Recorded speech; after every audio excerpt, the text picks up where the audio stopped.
Scooter heads, have I told you lately that I love you?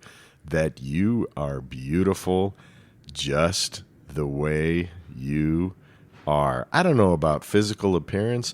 I imagine you're all very good looking, but who knows? I know one thing that makes you smart is that you are tuned to the Electric Scooter Podcast. Cue the music. Cue the music. Can somebody? Oh, yeah.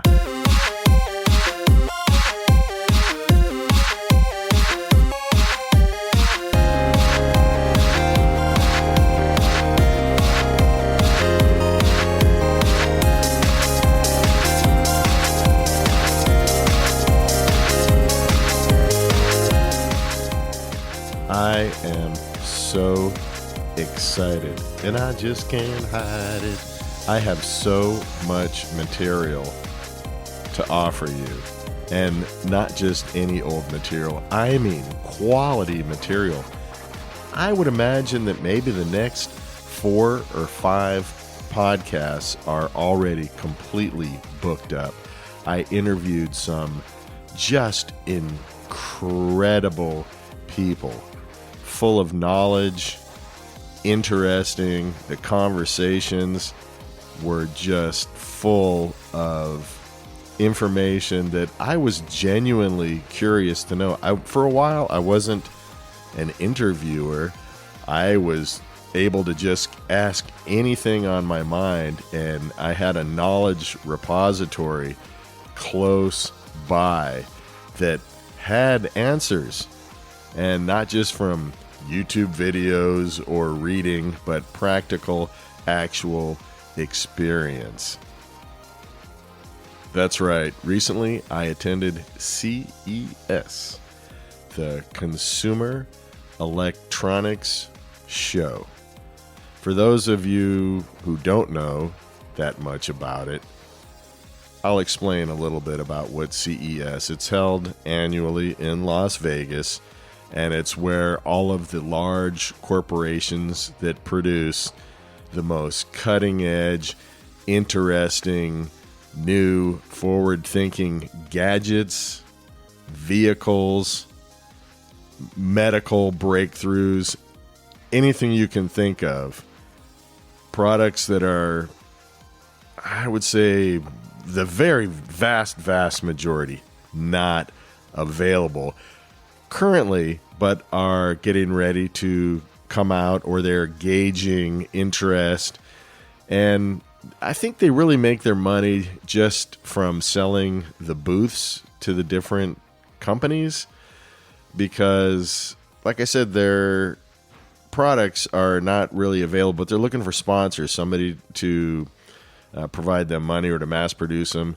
Or in the case of large vehicle corporations, for example, Ford, Chevrolet, Tesla, whoever it happens to be, they want to gauge interest and get people excited and ready to lay their money down for products that are going to be coming out. This podcast, of course, is about electric scooting. Micromobility broadly, yes, but specifically scooters. However, just to put it in the context, I want to tell you a little bit about CES and specifically my experience at CES, just to give you a vision of how the CES, the Consumer Electronics Show, went this year. First off, props to the Electric Scooter Guide. Wow, they had a booth that had a wide variety of scooters from different companies that people could come up and test drive. So a lot of these scooters that I hadn't driven yet, that I like to talk about, I had an opportunity to actually ride, and that was pretty cool. They had a test track, and it included what? A bridge. That's right. It had a big bridge where you could go up and down, which made me very happy. Also, with the electric scooter guide were Voro Motors and Fluid Freeride. My favorite two distributors. I'm just going to be honest. I'm not beholden to anybody. Nobody pays me. Everything you hear from me is completely unbiased. That's how I roll. That's how the Electric Scooter Podcast operates. There are other great companies out there, I am sure.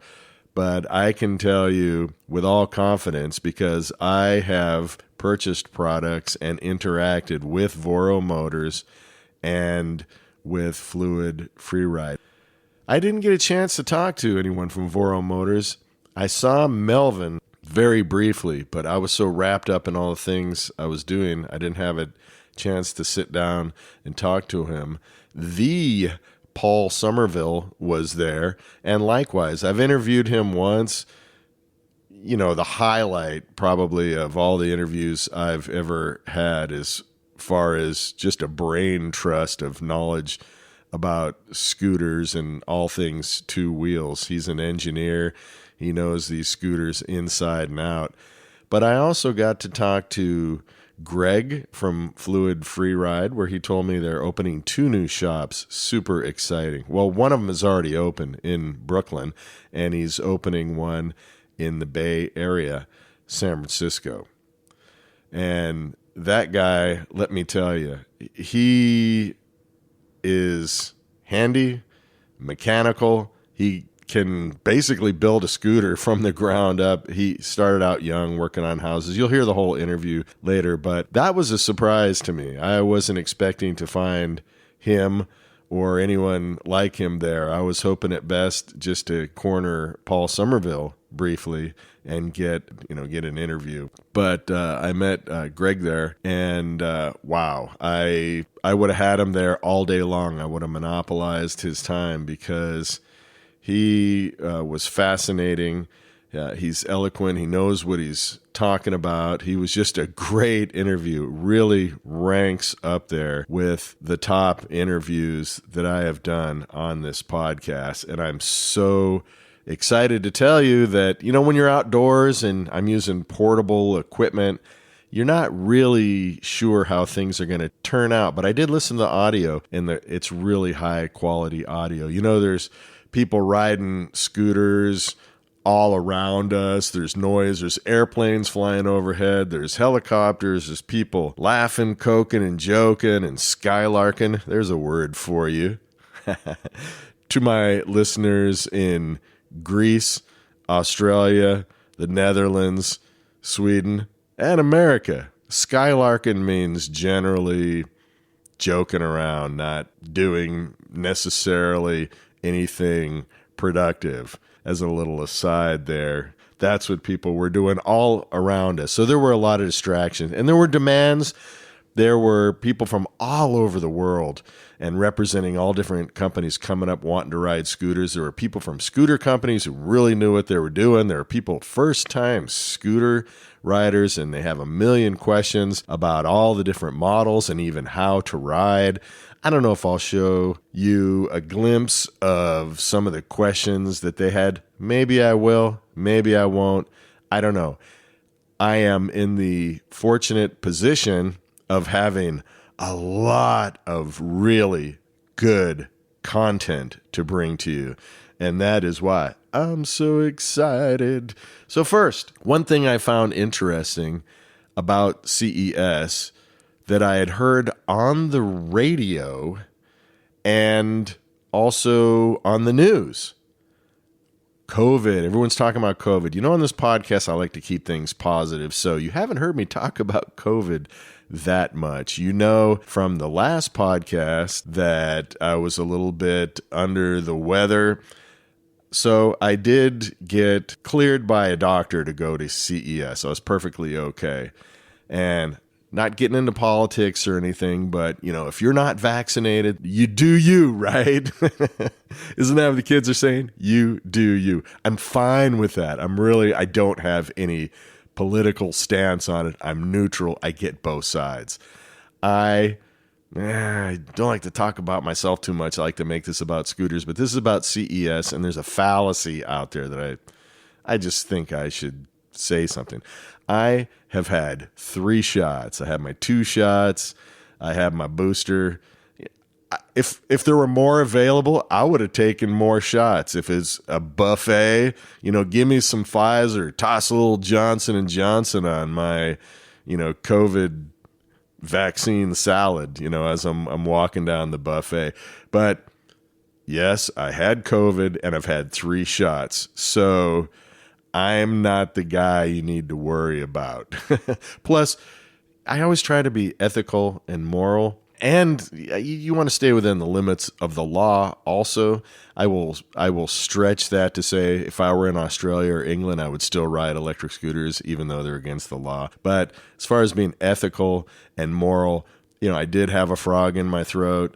I wasn't feeling that great, so I did get clearance from a doctor before I went to CES. And I wore an N95 mask. My buddy's brother is a doctor, and he's got like the best mask you could possibly get for COVID. So I wore that always. The only time I took it off briefly was for interviews, and those interviews were outdoors. So I feel ethically and morally okay attending CES. I didn't think I was going to get it from anyone, and certainly nobody was going to get it from me. So I wanted to get that out of the way. Why?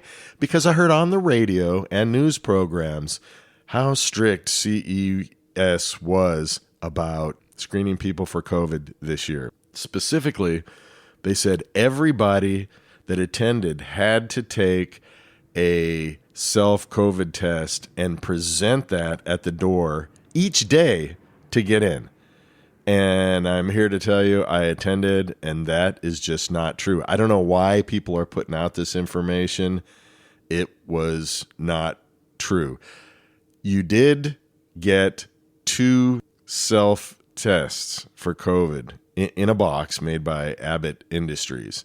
So you did get that. But what you did with that, nobody was looking at COVID results at the door. You did have to have your COVID vaccine card, which was uploaded to an app called Clear, CLEAR, which I now have on my phone, and it's got your face, and it has a way to access your vaccination card to say that this person's been vaccinated.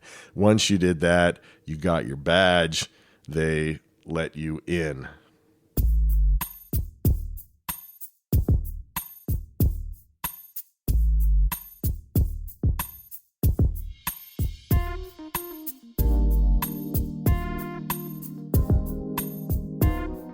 When I started this podcast, what was it? Back in the 1940s or so, everything was so scripted. I mean, I had notes that I would talk to, but now I do everything pretty much stream of conscious. Why? Because I'm lazy? I don't know. But I just want to run down for you before we talk about micromobility and scooters and get to some of the interviews, just some of the interesting things that I saw. I saw the coolest truck I've ever seen. Doesn't matter whether it's electric, gas powered, or diesel, just the coolest looking truck. And a company named Edison, I never even heard of them. It was just super cool. I'll put this stuff in a video. If you look at the Dagwood Streets YouTube channel, you'll see some of the things that I saw. I would say the most overarching, but not to any surprise, motif or theme that I saw running through as far as what people were interested in and companies were emphasizing would be medical self-help, and it makes sense, having gone through the pandemic, and you go to the doctor's office for one thing, you might go home with a bonus disease that you hadn't planned on. Big focus on digital health and wellness. It was a very large category, but nothing puts it into perspective like a global pandemic. Over the last year, health tech innovations have allowed people to make our personal health data more portable, accessible, and affordable. And some of the things I saw were really cool. If you'd like to see a couple of them, McClarty Films, if you go to his YouTube channel, he's already posted a couple and he put them up there in virtual reality. And yeah, if you look at virtual reality on your phone, not on your computer, I don't think. Maybe you could with a mouse, but if you look at the YouTube videos on your phone, you can kind of scroll up, down, left, and right as the person's talking. But one of them, I believe they're from Turkey, is a company that does home urinalysis. You can check and see if you're low on calcium, are you low on magnesium, do you have a UTI? That was really cool. There's a Korean company that does brain scans, and I could have had a brain scan to see, I don't know, levels of anxiety and all kinds of different things, but it's 10 minutes, and in 10 minutes at CES is an awful long time to invest. There's a company called Satisfyer that does marital aids. They had the most interest of any booth that I've seen at CES. I think they were handing out free samples of little toys or whatever they make. There's just a huge, long line. What else did I see? A lot of big displays. Hyundai had the biggest display. It was all nautical themed. Everybody was wearing sailor outfits, and I don't know if they were electric boats or whatever. Again, I was there for micro mobility. I was there specifically for scooters. There's a company I hadn't heard of before, Okai, O-K-A-I. They had a very interesting scooter that looked like it was a hybrid between maybe a Wolf Warrior and a Dualtron or some other scooter that's made for the street that I was really interested in. They didn't have a model available to test ride. That was unfortunate, but I was very interested in that model. And again, I will in the future put a short interview into an episode of the Electric Scooter Podcast. And a Swiss company had a scooter with wheels that didn't have any spokes or any hub, kind of eerie looking, a little bit more expensive for what you get. I think it only had a 12-mile range, but you're definitely going to be the coolest looking scooter at the cafe when you pull up in Belgium or Melbourne or wherever you happen to live. It is cool looking, not super practical, but you want to be cutting edge scooter head, that would be your scoot. This is Paul Somerville with Electric Scooter Guide, and you're listening to my favorite podcast, the Electric Scooter Podcast with Dagwood Streets. Damn, you're so good, man. Very briefly, a couple of the non-mobility related products that caught my eye. One was a robot massager, and it wasn't something handheld that you rub on your back. It was like a big metallic robot from the future with two long arms, and the customer lies flat on a massage bed, and these robotic arms massage you. I thought that was really interesting. Was it necessary? Maybe not so much.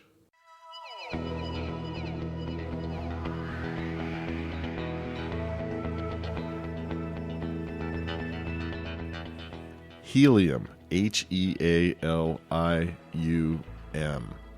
virtual reality. Using an Oculus headset, I think you could use whatever company virtual reality headset you'd like. They had Oculus, which is made by Meta, made by the big Facebook company. And you wear the headset, and I could see it being used before you go to sleep. It's a way to train your mind to be tranquil. You put this band around your forehead, this metallic band, and it measures your brain waves.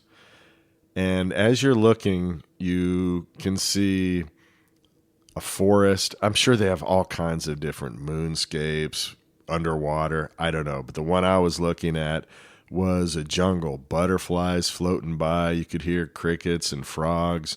There's a free-flowing river and trees. And, you turn your head left and right, up and down. You see different things. And there is a bar at the bottom. And if your anxiety level goes up, it dips down. And that causes everything to turn bright red. I believe what the concept is training your brain to remain tranquil. So what you're doing is training your brain. It's a brain trainer. You're training your brain to be peaceful and tranquil. I believe this one may be available, though, or available soon. They said it was $9.99, $10 a month to subscribe, and I believe you just subscribe on your telephone. So now, micro mobility, finally.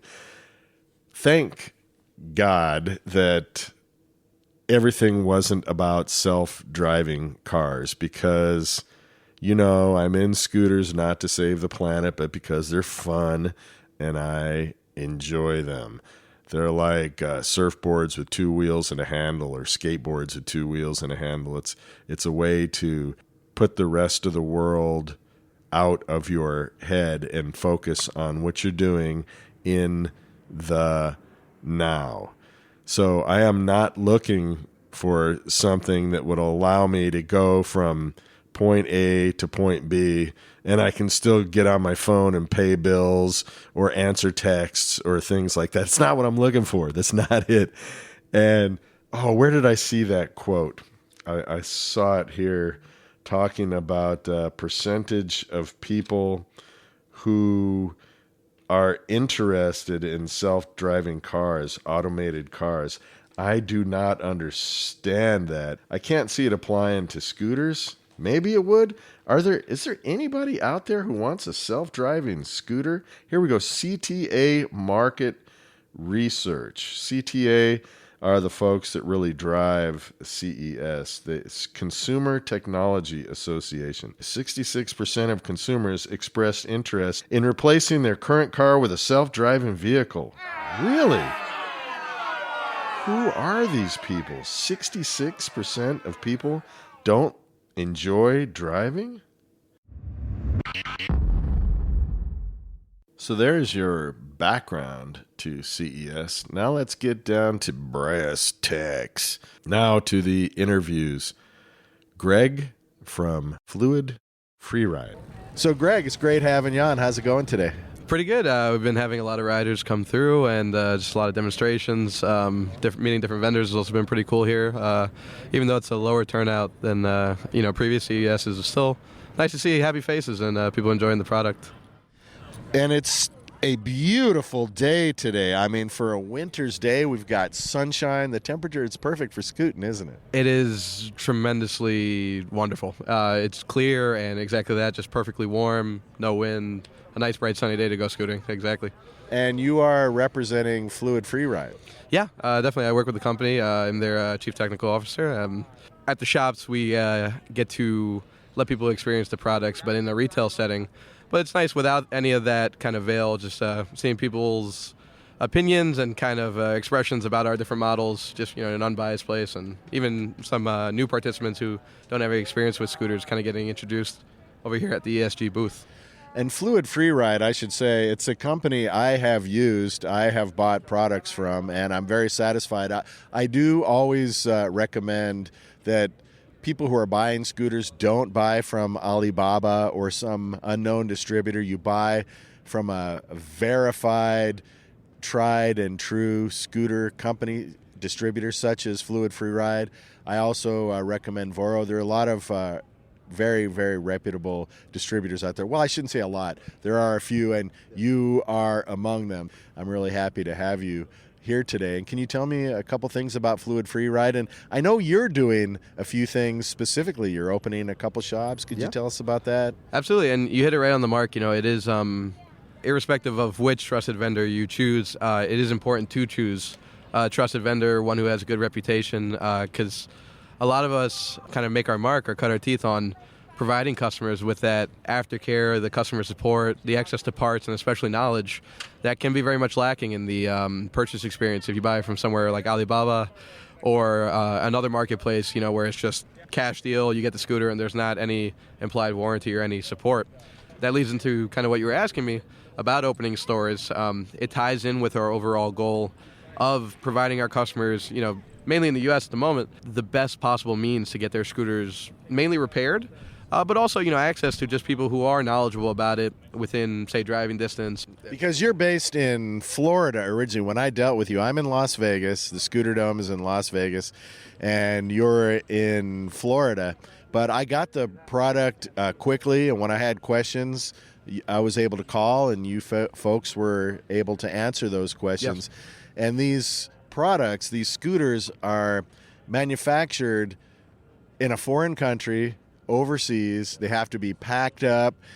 And if you don't buy from a reputable distributor, you're getting a product that hasn't been checked by somebody locally. And I have to say, I was really happy with my purchase. I bought a Fluid Freeride Horizon, which is a great scooter. But can you tell us a little bit about yourself, a little bit more about your background, and how you're opening a shop in Brooklyn and one in California? You guys are really expanding. Yeah. So it's definitely my goal to continue that track, but to have more physical locations. So we actually have the Brooklyn shop already open.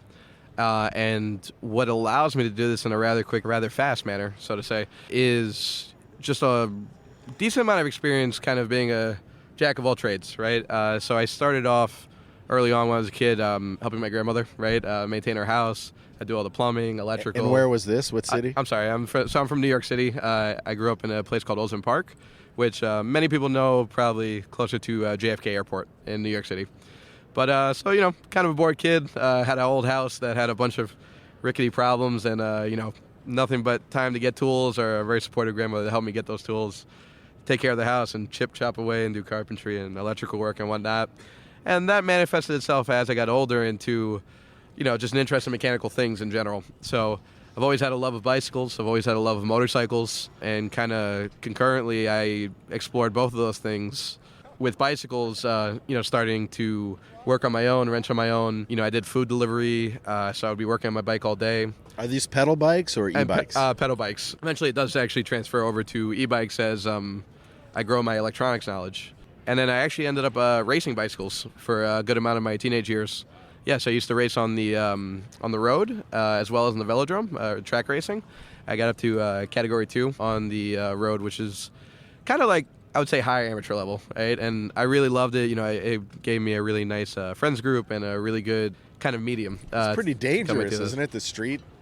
Which is more dangerous, the velodrome or the street racing? I would say the road racing or, criterium racing. That more so because you get it attracts a lot more people, right? And some of the racing can be quite tight, quite fast, and you have people of all different skill levels kind of really bunched up together on non-prepared surfaces, versus the velodrome, which is a kind of a much more prepared environment. It's kind of an oval, like a NASCAR track, and all the bikes actually don't have brakes, so you're all kind of limited to the same. Usually, it's stopping that causes most crashes. You're kind of all limited to the same performance in that realm. Yeah. So, how did that transfer over to scooters, and how did you go from bicycles to scooters? Sure. So, being a broke kid who was funding his own racing, I had to get good at wrenching. So after doing food delivery, kind of doing that to fund my cycling, I was like, wait, if I love bikes, I might as well work with them. So I got my first job in a bike shop when I was about 14. And that was around the time bikes were starting to transition into, more and more people using e-bikes. And a lot of bike shops, unfortunately, won't touch either e-bikes or e-scooters, and it's still actually a pretty current problem. Thankfully, it's starting to get better, but it's still there.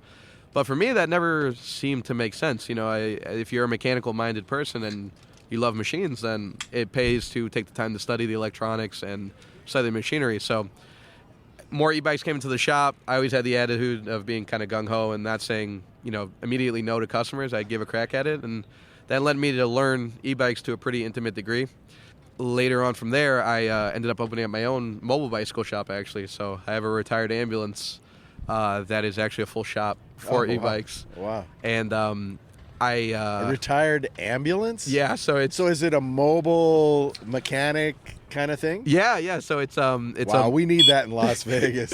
It's a Sprinter van that was formerly a ambulance in Kansas. Funny enough, I got my hands on it and I converted it over to that, and I would kind of go around New York City doing service calls for basically, especially with a new business, anything I get my hands on. And having that prior experience with electronics, I would actually work on scooters, which a lot of people will find themselves kind of hung out to dry when they would go to a bike shop and they wouldn't even change a flat tire or even do a simple adjustment, say, on a disc brake system. That would be very similar to bikes. And I was more than happy to take the work. And through that, I actually got the interest of the founder of Fluid Free Ride, which is Julian. And we formed a relationship where, I would be their service partner in New York to facilitate the repair of their scooters. So that's how I got a lot heavier into repairing the scooters and also involved with Fluid Free Ride at the same time. So from there, I had a good first year. I actually visited down in Miami on some other work, and I stopped by the Fluid Free Ride warehouse. Me and the founder really developed a good relationship. I helped them out with their shop down there, and we also helped train a new mechanic for when I would leave. And then the pandemic hit, right, that next year. So I was super busy with my bikes, super busy fixing the scooters, but I was like, I got pretty good momentum going this year.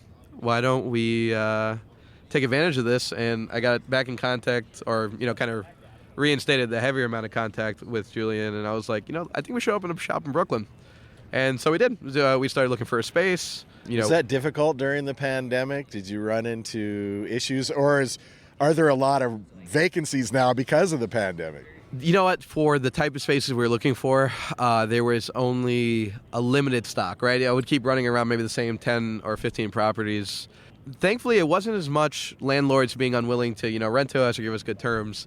It was probably getting help to build the shops out. And that's kind of where I come in, is that once we found a shop, I really did it on an aggressive timeline for our Brooklyn shop. I think I got everything set up for the most part in about a month and a half. Because you're also a carpenter. Yeah, carpenter, construction, whatever. So, with the help of a couple buddies and myself, day and night, we just started building our shop. And it was of the utmost importance to me, because especially as I started getting more involved with Fluid, I just realized New York is such a big market, right? It really is the place where we get to see the most change and what the market kind of wants. And I was just super excited to see our shop fully fleshed out. And, starting in December, we don't have much time until the season starts, pretty much in April or May, or, the riding season, so to say, in the bicycle world. So it was quite the challenge. And well, from my perspective, you're really on the cutting edge of something huge that has got to explode, because I am seeing so many people ordering scooters from all over the place, even Canada, or directly from China, or from authorized distributors such as yourself. But there is a really lack of people to service anything. I saw a guy on YouTube who is a scooter head. He's got a number of scooters, and he's had them for 5, 6, 7 years. One of them, he got a flat tire on it. He could never change it. Even though he's kind of a handy guy, he does work on scooters and that. He couldn't figure out how to get the tire off. So he's got a scooter that there's nothing he can do with it. And I found myself in that situation a couple times where I'm not that handy. But I need to do something. So I'm looking for tutorials online or whatever I can. So your mobile ambulance, or even having a brick and mortar shop like you're putting in Brooklyn, you are doing something that there is, I believe, a massive gap in the market for that really, really needs to be done.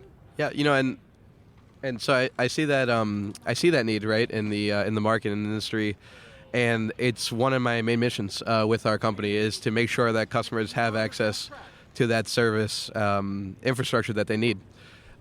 And that's a multifaceted thing. It's physical locations as well as education for our staff and training, and even just attracting talent from other industries, whether it be former aircraft technicians or auto mechanics or even bicycle mechanics. I really do have a kind of an uphill battle ahead of me to make sure our customers have a very confident manner that if a scooter breaks down, it doesn't become a paperweight, because nobody wants that. And we don't want that. We want you out there riding, and we want to make it as simple of a process as possible to achieve those kind of maintenance goals or those repair needs. Everyone I've talked to at CES, from virtual reality to scooters to brain scanning technology, I've heard a common theme, and that's that we are short of people. We need people. There should be nobody out here who needs a job anywhere, because everyone is telling me we need competent people to come in and fulfill whatever that skill we have that's lacking in our company. Are you having a problem finding people? Or Yeah, especially in the mechanical realm, but overall as well. It is a kind of everlasting challenge. I'm sure you can ask any HR manager out there, and they're always pulling their head over.